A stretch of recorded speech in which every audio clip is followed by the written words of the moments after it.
Sizin Erkede eni eti çık ilendi, sinni çık ilendim. Ayya. Elek bet şolay tege. Eyteler idim. Ne şul kişige? Ne çık mesela senin kadınla ne çık taptın? Ha. Ne çık ilendin? Küçük tanışma. İyi, şimdi onu da mı anlatayım şimdi? Onu da anlat. Anlat. Nasıl insan kızığı bitin dokuz. Men Molla balıp yere gende. molla bulup yerigen vakitte avullardan, Türk avullarından bir köp kızlarını senin bile eğlendirik dediler. Men de men mene yabancılar bile eğlenem digeçtin. İyi indi bulmaz indi deyip Ayya. Üç kişimiz bulsun. 3 kişimiz bulsun dedi. Ondan sonradan bunda mene dayımın katını Saadettin diyeyim bariye. Allah rahmet eylesin. Öldüler. Allah'ın iyine kilgeniyim. Görev yasakanım vakit. Orada anda oturgan benim katım bile en iyisi oturarak kilgen bulganlar. Orada bizim avuldan. Ana şunda gördüm. Mene Saadettin diyeyim dedi ki mene yakşı kara. Dedi. Bana sana münasip deyip şuraya etti. Hiç inanasın da kilmegeniyim ben. Ana şunda buldu indi. Ondan sonra yüzlüğüm etiğim irte öldü. 50 yaşında etiğimi kaybettim. Ben okul İmam Hatip 1. sınıfını bitirgen vakitte etiğim öldü.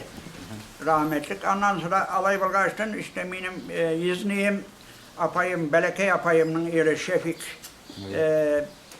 Orada yavçı buldu indi. Şulay barıp sırap ilendim özümüzün avulumuzdan ama En iyi etiğim taptı yani. En iyi tattı kilini. iyi.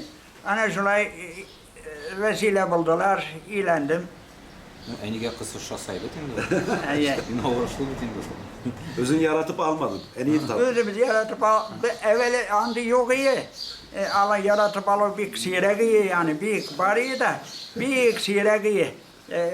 Bana şulay at kör mü, topal mı, neste bulganını da bilmiyorsun.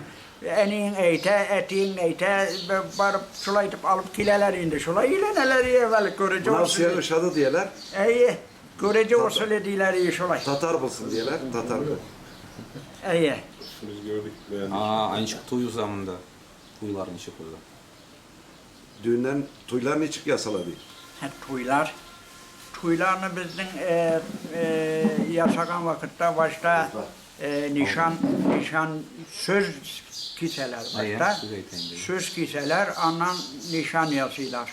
Nişan yasakan vakitte hediyeler bilen varıp nişan yüzükleri alıp şulay Bülekler verip.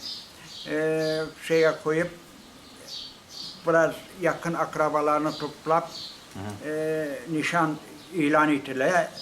Yüzükler kesilip şulay nişan yazıyorlar. Nişan mı nikah mı son? Nikah değil mi? Nikah. Nikah mı olmasın? Nikah tügül. Nikah tügül, nişan. Ha ilengen de.